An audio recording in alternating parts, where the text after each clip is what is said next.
This is a new lecture for this two midterm. Just going to go over those questions rather briefly and a little more concisely. I had some issues with the recording previously, so apologize. So we're just going to first question: what was the vision of the New South, and how did the Civil War highlight the need for this change? At the end of the Civil War, one of the biggest striking differences between the North and the South was that the South was predominantly an agricultural state, and the North was had all industry. This played out to be a real problem for the South because they didn't have the ability to manufacture goods besides clothing, and in war you need more than goods besides food. So during a war you need more than that, and so that was a weakness. And so the South began to industrialize in the South, particularly in two industries. The main industry was textiles, and so having more products to sell overseas, and cotton, and using that cotton for textiles. And then we see them manufacturing in tobacco, and then obviously some other more niche areas. But we also see in the New South that there was this desire to duplicate what the North was doing, with African Americans, incorporating them into society more. You have this group of people called the Redeemers, who were there to make a more civilized, structured society without compromising Southern heritage. But at the end of the day, as African Americans began to gain more freedom, that piece of the New South diminished quite significantly. And that goes into how African Americans in Southern society evolved during the post-Reconstruction period up until the 20th century. Immediately following the Civil War, we see three amendments being passed: 13, 14, 15, abolishing slavery, giving citizenship, giving blacks the right to vote. And we see this massive transformation where African Americans are taking over legislatures in the South. They have huge populations down there, and they're able to begin to gain some power and land. What happens though, there's quite a pushback, and you see a lot of Southerners do not want to have African Americans on the same playing field, so they begin to segregate from society, from different areas of life, and that gets codified by the Supreme Court's decision in Plessy versus Ferguson, which made segregation legal. Then we see many black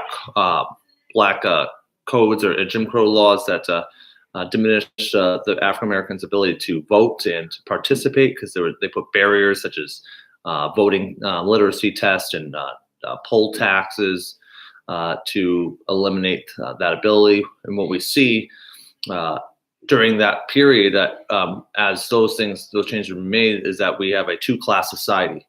That's one obviously having a little more advantage, the white society, but you see a lot of African Americans opening up their own shops, and actually ends up being a benefit in some ways, in the regards that if they were more integrated, they might have not had the opportunities to own their own businesses and be as but that's not necessarily true, because they would have had some significant more voting rights.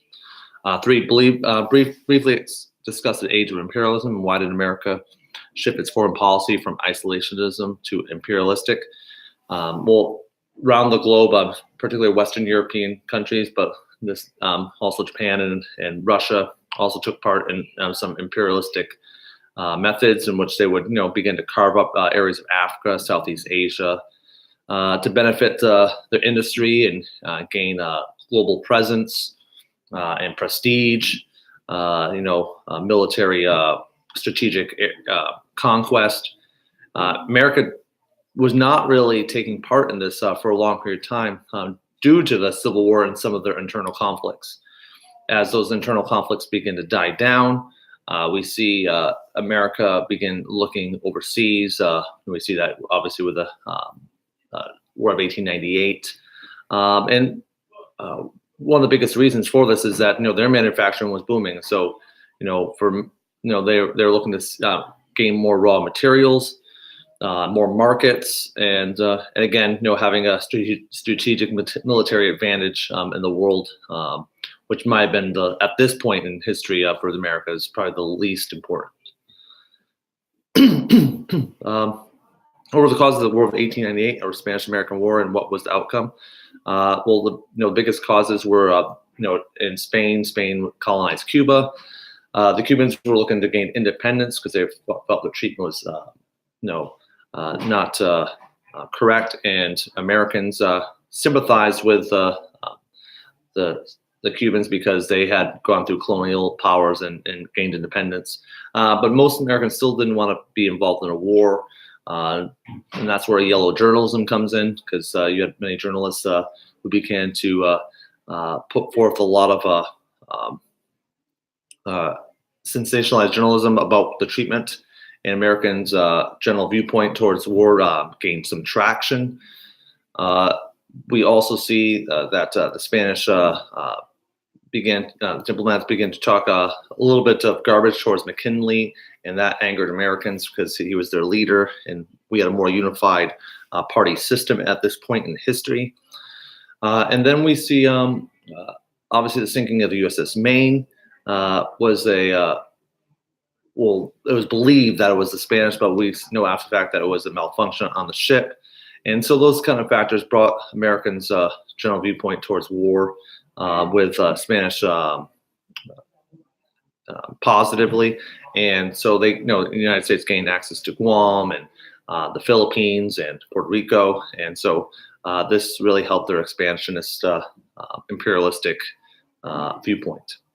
All right, so discuss the elements that spurred the second industrial revolution in the United States, how entrepreneurs like John D. Rockefeller, Andrew Carnegie were able to amass such wealth. Well, during the one of the things that really helped the second industrial revolution was having a patent system, having an organized patent system where entrepreneurs and inventors could gain benefits of their inventions and their hard work. We all see that the United States began to partner with the railroads and other companies to help spur on the second industrial revolution. And so we have these new power sources, hydro and coal and steam engines, and that began to amp up production. So a lot of those elements were there, and then there was a lack of regulation. So there was no need or desire to scale back because of pollution or any other elements that might be hindering society. So they could really go right at it, and that kind of goes along with entrepreneurs because they were able to jump into the game with very little regulation. They're able to amass a lot of wealth. They're able to amass a ton of the market share without hindrance, and so there's no regulations on monopolies. So they're able to go all the way. We all see that they're fairly at the beginning of these industries. So when you're near the beginning, you have a greater chance of being successful. And then really they embodied the Protestant work ethic. They were hard workers. They're shrewd in their business practices. And, this idea of survival of the fittest really played into that, so that you have this almost humanistic and Protestant mentality merging together. And you see these business people really excelling in that philosophy. All right, so what was different about the labor force in America during the period compared to today? Why did labor unions arise during this period, and how this practice often linked to socialism? Well, so during this period of time, the labor force was very diverse, particularly in age. We have many of young kids under the age of 12 working in factories, working long hours to help provide for the family. We see really terrible working conditions, unsafe working conditions. The number of hours that generally people worked were significantly more than we would say today. And so why did labor unions arise? Well, one of the reasons they arose was because the conditions were so poor and there wasn't as many options in these urban centers. They wanted to regain some power from their employer. This connects directly to Marxist philosophy, this idea of the proletariat and the bourgeoisie, this overthrowing of the people who are in charge. Labor unions weren't necessarily there to overthrow, but this philosophy that that they're wage slaves and they needed more power, and really and people really linked it to this everybody being on an equal playing field, that the workers should be on an equal playing field with the employers. And so we'll see how this down the road actually affects a lot of people, and people are very wary of labor unions. All right, so describe the progressive movement, what actions were taken during the period that illustrated the movement's purpose. Well, the progressive movement really sought to bring a more democratic, more socially acceptable, a more efficient society, and they felt that government was the mechanism for this to happen. There were some good parts of the progressive movement. We see 4 amendments being passed. I don't agree with all of them, but we see 4 amendments passed. The 16, 17, 18, and 19th, the direct election of senators, income tax. Obviously, the direct election of senators gives people more of a say in their in electing senators. The income tax was able to pay for all these programs that the progressives wanted to put forth to hopefully better society. 18th Amendment was a prohibition and they felt this would help eradicate the social ills of society. And the 19th Amendment, which was women's suffrage, which obviously again increased voting populace. They believed in creating more government agencies and mechanisms to make it more efficient. That we need more experts and commissions to oversee city planning, and so again, the income tax was really important in that piece to make efficiency better. We also see direct primaries becoming normal, referendums, recall. We also see the increase in secret ballot, which made it safer. But generally speaking, they really felt that big business should be. They believe that business should be regulated. The government should regulate everything more, and so that was another really huge and maybe most impactful part of their philosophy was how government's role in society would be much greater than previous decades. Please give an acronym for the word mania. So we have militarism, and so we have these large builds up of military, and people were very paranoid of these buildups. There were people want to use their military weapons, and so it was this is again these first 4 are kind of the fuel that lights the fire for the war. You have the alliance system, in which creates a domino effect. If you are aligned to somebody, or you've have a treaty that you'll go to war if you're attacked, well, then it begins to bring each one of those alliances in it, and that's really one of the only ways you have a full-scale war, unless with bringing that many people into the equation.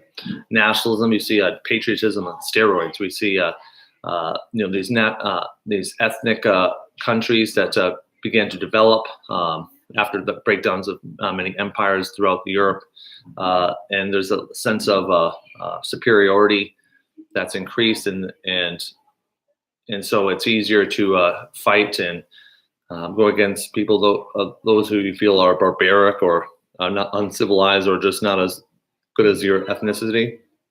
Imperialism, we're talking about scarce resources. There's only so many resources to go along, and so as industry increases, imperialism increases, so is the need for resources, and so that creates tension. There's competition, and so these are all fuel that bring that when the assassination, which is the last letter, that the spark that kind of puts all that forth. Last question: what factors brought the United States into the war? Who did we replace? Things that brought the United States into the war was we had economic ties to many of the key countries, England and France, and so their economies affect our economies because we're so intertwined. In fact, obviously we have a lot of shipping and trade, and so Germans were practicing unrestricted submarine warfare, and that was affecting us. And we see that with the sinking of the Lusitania, and so that angered Americans. But that wasn't the first piece.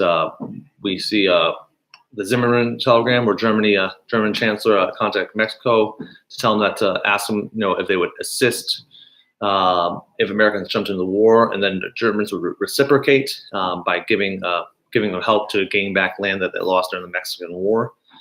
So that's puts a direct effect on our soil. But the key piece is those unrestricted warfare, submarine warfare continued. We have a number of ships sunk. We had one called the Sussex, and it was after that one that Wilson drew a line in the sand, saying that no more. And they do continue, so we're kind of pulled into it in order to maintain credibility.